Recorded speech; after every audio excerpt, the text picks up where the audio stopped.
Assalamualaikum warahmatullahi wabarakatuh. Selamat datang kawan-kawan semua di channel Riam Biru. Terima kasih banyak untuk kawan-kawan yang sudah berkenan hadir di channel ini. Dan pada kesempatan atau video kali ini ada satu cerita datang dari Mas Aksan.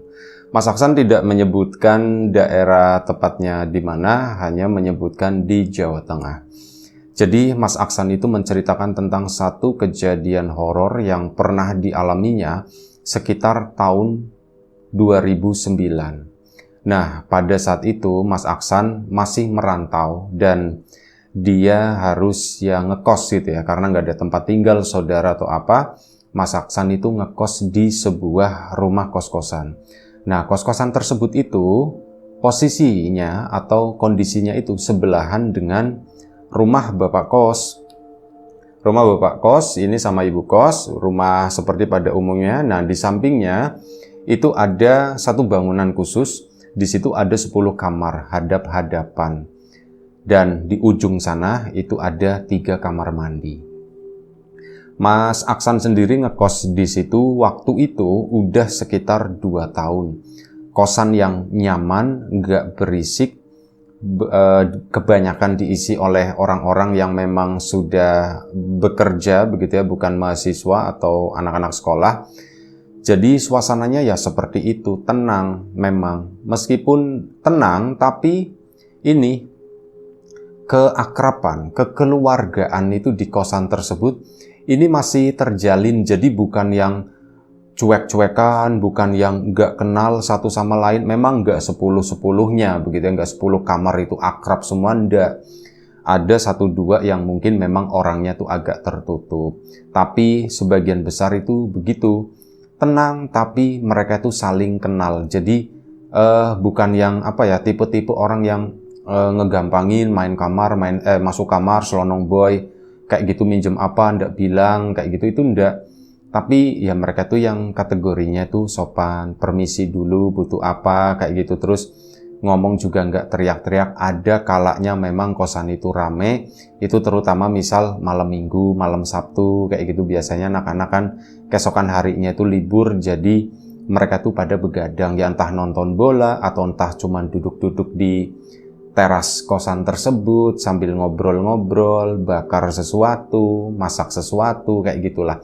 Intinya Mas Aksan betah banget di kos-kosan tersebut sampai pada suatu hari ini terdengar kabar dari rumah sebelah, yaitu rumah bapak kos. Dan bapak kos itu sakit lagi. Memang udah lama ya, dan sakitnya itu kan sakit diabetes ya. Diabetesnya itu diabetes basah, dan memang waktu itu udah nyerang salah satu kaki. Kakinya itu udah ada yang sempat digunting, maksudnya dipotong begitu ya. Terus udah beberapa kali sampai akhirnya waktu itu terdengar katanya bapak kos itu lagi ngedrop. Ya dibantulah sama Mas Aksan sama teman-temannya itu saat ya bawa naik ke mobil dan sebagainya, dibantuin keluarganya sampai selesai. Nah, waktu itu dibawa ke rumah sakit. Saat dibawa ke rumah sakit, itu udah mendingan. Waktu itu dibawa pulang lagi. Ya tentu saja Mas Aksan dan kawan-kawan ya lega lah mendengar kabar tersebut. Soalnya apa? Bapak kos itu juga orangnya tuh baik, sama anak-anak kosan itu suka nimbrung, suka gaul, meskipun dengan keterbatasan itu ya. Ada kekurangannya. Dan Mas Aksan sendiri kan udah 2 tahun di situ. Nah, pas awal-awal itu lebih sering lagi nimbrung gitu ya. Suka misal mau ngadain acara apa, nanti bapak kosnya tuh nyumbang. Nah, semenjak sampai dipotong itu memang mengurangi frekuensinya. Ya takutnya mengganggu anak-anak dan sebagainya. Dan udah dibawa pulang si bapak kos tadi dari rumah sakit cuman 2 atau 3 hari waktu itu. Ternyata ngedrop lagi. Ya sudah dibawa ke rumah sakit lagi, dan singkat cerita 2 hari kemudian itu dapat kabar kalau bapak kos itu meninggal gitu ya. Ya tentu saja sedih lah semuanya. Mas Aksan juga sedih. Ya nggak nyangka gitu ya. Tapi sebenarnya dibilang nggak nyangka juga, lah memang sakitnya itu juga udah parah gitu. Cuman nggak nyangka bakalan secepat ini. Ya sudah, prosesi pemakaman, anak-anak kos juga ikut ya. Mereka itu pada izin kerja cuman setengah hari kayak gitu ya. Paginya itu ikut prosesi pemakaman, baru berangkat itu setengah hari. Termasuk Mas Aksan juga. Nah, semua berjalan dengan lancar sampai malam harinya. Ya ada desas-desus lah. Jadi mereka tuh pada ngumpul begitu ya, dan ya ngobrol-ngobrol. Terus tiba-tiba ada yang celetuk. Ini nanti kalau bapak kos tiba-tiba kesini gimana? Oh, kesini orang udah sakit aja susah jalan gitu, apalagi udah meninggal gimana ceritanya nanti kesini gitu ya. Ada yang seperti itu. Tapi obrolan-obrolan seperti itu justru ya itu tadi memancing adrenalin ya. Mas Aksan juga kayak ikut-ikutan ke bawah, jadi membayangkan begitu ya. Iya ya, bapak kos versi hidup itu seperti itu. Gimana kalau misal versi setannya itu gimana gitu ya. Seperti itulah pikirannya Mas Aksan. Ya membayangkan sendiri, pasti serem gitu ya. Tapi ya sudah, malam pertama itu ndak ada apa-apa. Malam kedua pun lancar jaya, ndak ada apapun. Nah, giliran malam ketiga dan waktu itu, kondisi kos-kosan itu memang lagi sepi. Jadi ada 2 kamar, itu yang biasanya akrab sama Mas Aksan. Mereka tuh lagi lembur, jadi belum pulang waktu itu. Jam 9 malam itu kok udah sepi banget. Yang lain juga sepertinya udah capek ya, tutup pintu. Ya kalau udah tutup pintu udah, kecuali memang ada kebutuhan darurat. Kalau cuman mau ngobrol-ngobrol doang begitu ya, nanti takutnya mengganggu atau bagaimana. Nah sudah.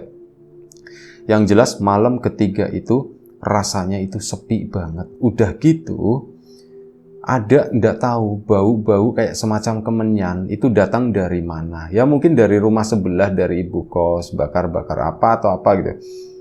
Aduh kok seripat-seripit baunya seperti ini ya gitu, kata Mas Aksan. Mana sepi lagi kos-kosan, pada kemana ya ini orang ya.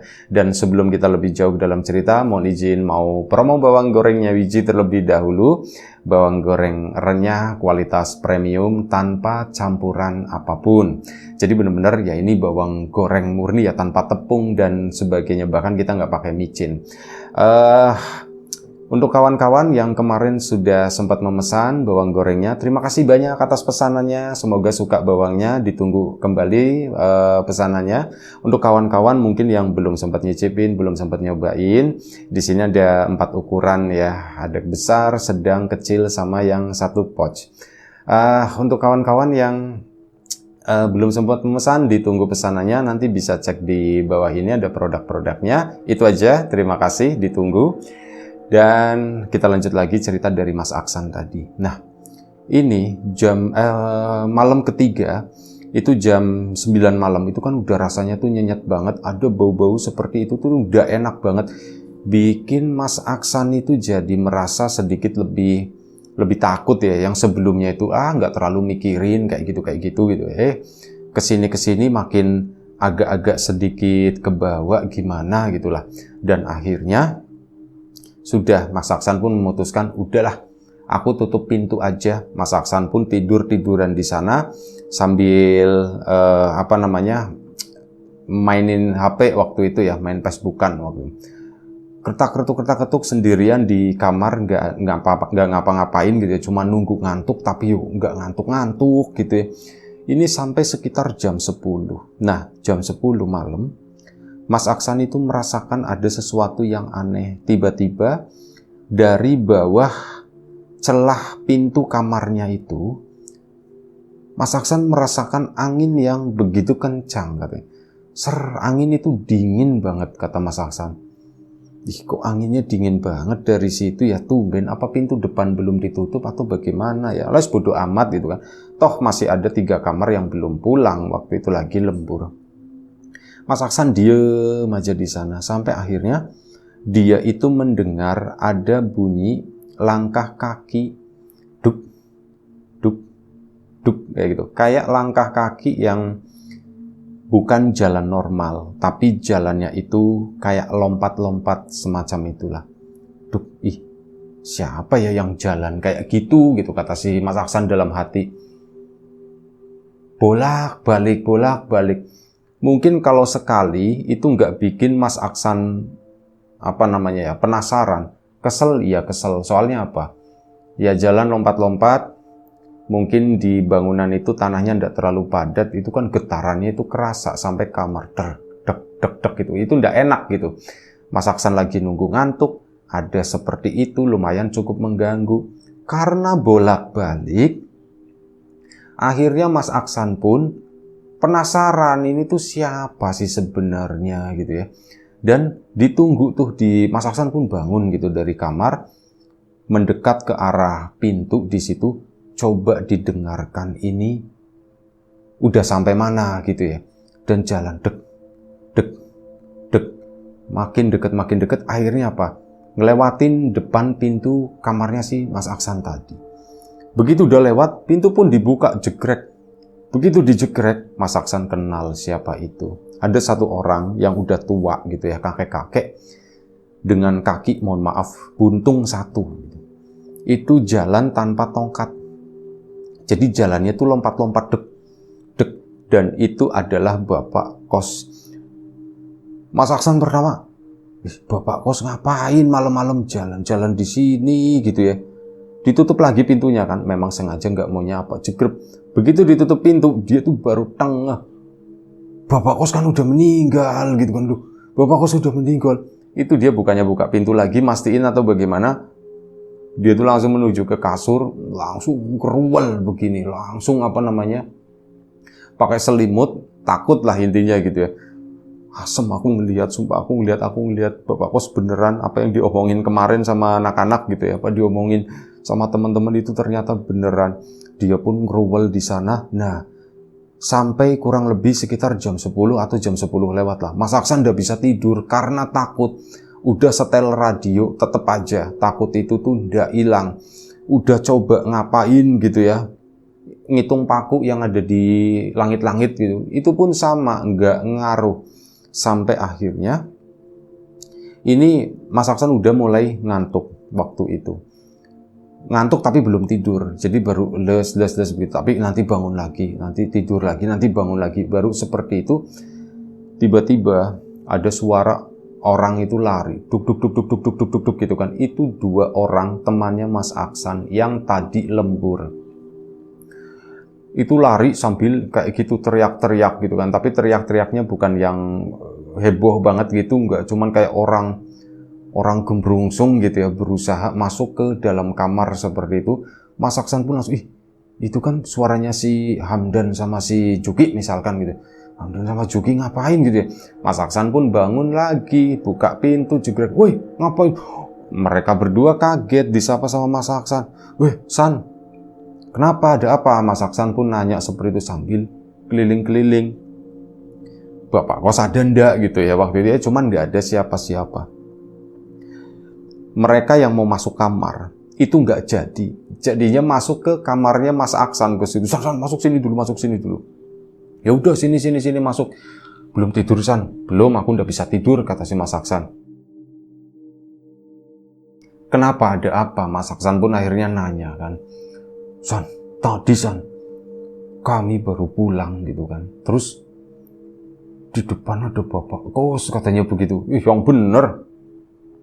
Sumpah aku ndak bohong. Ya Juk ya. Iya, dua-duanya itu ngelihat. Jadi saat mereka baru masuk pagar, mereka itu udah feeling, perasaan kok ndak enak ya. Kok ada hawa-hawa gimana, seperti itu kata mereka berdua. Dan begitu masuk San, itu loh. Jadi antara rumah sama kos-kosan itu kan ada pagar. Cuman pagarnya itu ada pintunya. Ada pintu kecil, itu buat ya bapak kos, ibu kos, mondar-mandir ya gitu ya. Nah itu lagi jongkok atau duduk gitu ya, itu di dekat pintu kecil tersebut. Ya pertama kami masuk San. Begitu kami masuk, tak tengok, ada yang duduk, ada yang jongkok. Siapa ya itu ya? Pertama si Mas Hamdan pertama. Akhirnya apa? Si Juki ngomong. Dan itu siapa Dan? Gitu. Udah tahu juga karena memang gelap di situ ya. Udah tahu itu siapa. Apa?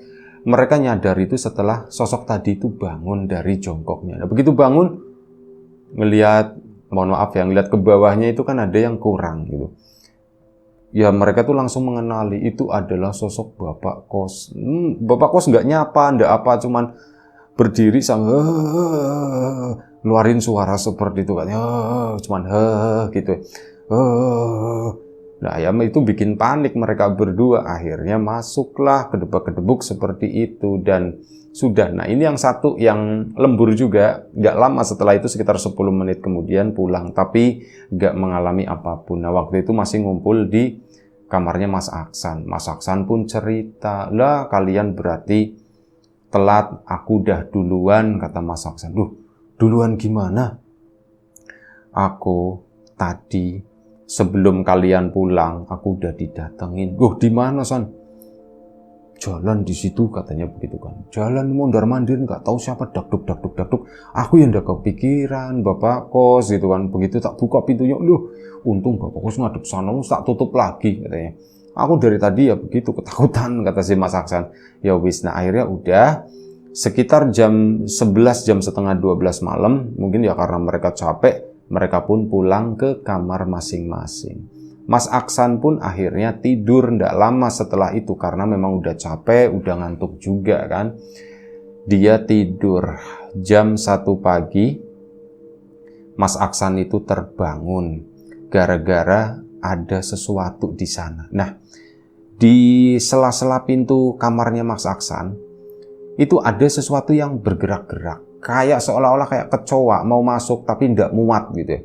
Ketek gitu bunyinya. Karena hening, jadi bunyi sekecil itu tuh masuk ke telinganya Mas Aksan. Ya lumayan cukup mengganggu lah waktu itu.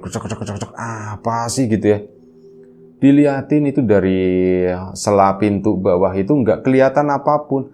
Apa itu kecoa atau serangga mau masuk, tapi karena memang mepet banget gitu ya, badan mereka nggak bisa masuk, jadi nggak bisa masuk ke situ.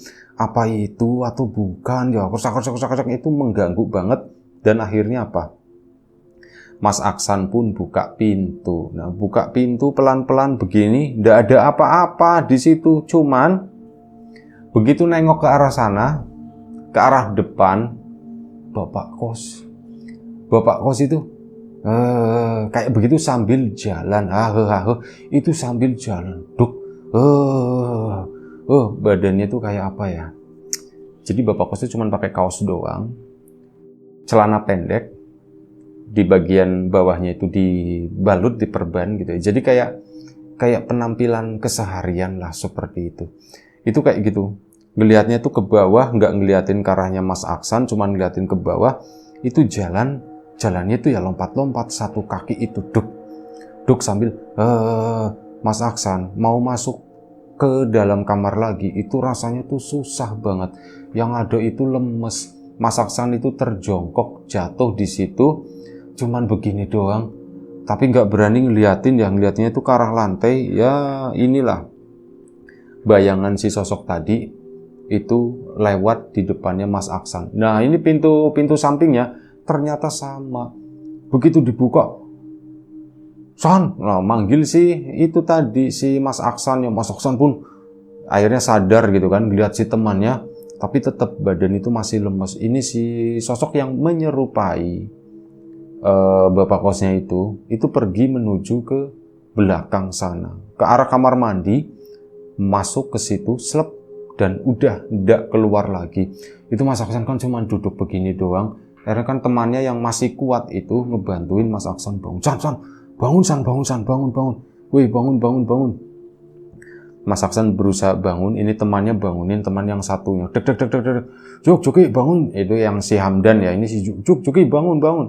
Mas Juki pun bangun dan beberapa anak yang lain itu juga bangun, tapi tidak semuanya. Kenapa, ada apa gitu. Nah setelah cerita-cerita, akhirnya sudah. Aku tadi begini-begini ngelihat seperti ini. Hamdan, aku juga ngelihat, kata si Mas Hamdan begitu ya. Berarti malam ini 2 kali. Nah, itu udah 2 kali kejadian seperti itu. Dan hal itu bikin trauma Mas Aksan juga, Mas Hamdan, dan yang lain-lain. Bahkan ada beberapa anak yang mungkin gak mengalami itu, tapi dia merasakan ketakutan gitu ya. Dan akhirnya apa? Setelah hari itu, kosan tersebut itu sepi, pada ngungsi, termasuk si Mas Aksan juga ngungsi di salah satu kosan temannya yang lain. Hamdan, Juki, dan yang lain-lain pun sama seperti itu. Nah, setelah ngungsi-ngungsi begitu sepi kan, ya mungkin dari pihak ibu kos gitu ya, ini mempertanyakan, loh kok kosan jadi sepi, pada kemana ini anak-anak? Akhirnya dikontakin satu-satu ya. Entah SMS atau apa, atau telepon gitu. Dan dikontakin, kok ini kosan sepi ya, begini-begini. Awalnya anak-anak itu nggak mau ngomong. Tapi karena setelah itu, mereka tuh ketemu di luar gitu kan, diskusi. Kayaknya nggak enak deh kalau misal nggak menyampaikan hal ini ke ibu kos. Bagaimanapun juga ibu kos kan itu baik gitu ya. Kita nunggak aja nggak apa-apa gitu. Kalau kita nggak punya uang ikut numpang makan juga nggak apa-apa. Kita jangan begini yuk gitu ya. Jangan ninggalin begitu aja, katanya begitu. Ya sudah, terus gimana? Ya udah kita ngomong sama ibu kos yuk, kita ngomong sama ibu kos. Akhirnya sudah.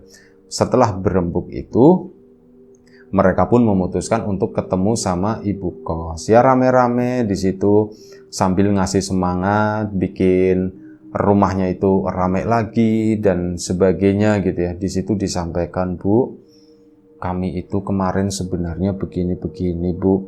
Tapi ya kami yakin itu bukan Bapak, itu adalah sosok yang lain. Nah, yang ngejelasin itu bukan ibu kos, tapi anaknya. Anaknya itu ngomong, maaf ya Mas ya, sebelumnya ada kejadian seperti itu. Memang benar, kami juga merasakan mengalami hal yang kurang lebih sama seperti itu. Dan kami juga nggak tinggal diam, kata si anak ibu kos tadi ya. Kami udah coba ya nyari info, nyari petunjuk dan sebagainya, katanya begitu kan. Nah, kalau dari info dan petunjuk itu sebenarnya ya pasti itu bukan Bapak, cuman itu lebih ke katanya itu dapat kiriman semacam itu. Biasa ya, namanya bisnis kos-kosan itu juga ada saingan, kadang begitu. Kalau saingannya yang saingan nggak baik, bukan bagus-bagusin kosan, bukan dibikin gimana, tapi pakai cara-cara yang kurang baik lah seperti itu. Dan pelakunya siapa itu nggak dikasih tahu, cuman itu katanya ini merupakan ya sama-sama pemain kos-kosan juga. Mumpung ada momen seperti itu, ada meninggalnya yang punya kosan sama orang yang tidak bertanggung jawab tersebut, itu dibikin kayak gitulah, kayak dikasih kiriman apa, dibikin supaya penghuni kosan itu ndak betah gitu ya. Ya menurut Mas Aksan sendiri itu oke lah, masuk akal begitu ya. Bisa jadi memang seperti itu. Dan si anaknya ibu kos juga, kami juga lagi mengusahakan Mas supaya ya ndak begitu-begitu amat. Lagian Bapak juga ngapain ya, Bapak udah meninggal, buat masih hidup aja buat bangun susah.